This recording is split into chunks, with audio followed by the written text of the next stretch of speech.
And so this stuff I just described to you is the negative vacuum energy density that Alcubierre highlighted in his paper when he said, we don't know how to make exotic matter in general relativity, so that circle on the Venn diagram doesn't tell us where to go.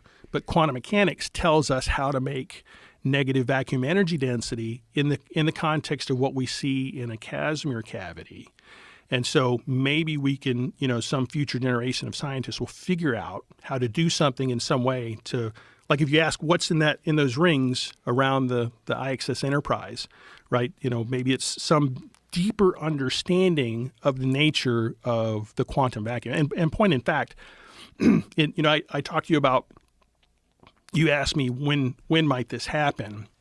And I said, I can't tell you when, but I know what I need to be doing next, right? And so in my mind, I think some of the next big chapters in physics are going to be centered around understanding the nature of the quantum vacuum and the quantum field. I think there's going to be a lot of fruit there, and that may provide us the opportunity to add more circles to the Venn diagram or maybe expand one or what have you and so forth. So what kind of experiments have to be conducted in order to expand this? Like, are you talking about things that are going to be achieved in particle colliders? Like, how are they? Like, what do you anticipate?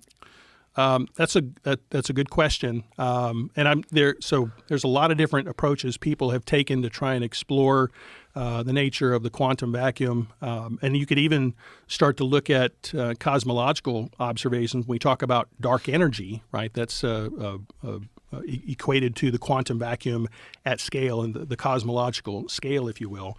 And I think there's even some recent stuff that's come out in the peer-reviewed literature that the cosmological constant may not be constant. It may actually be changing over time. And so there's some experimentation. It has nothing to do with the idea of a space warp. The people that do work on that could care less about space warps, but they're trying to understand the nature of the cosmological constant of the quantum vacuum at scale. So there's a domain where some interesting work might be done. I know universities all over the globe still do work today with studying the Casimir force. They make different types of things, different materials and so forth, just to try and understand how materials respond when they make these small things and trying to understand how the quantum vacuum works with it.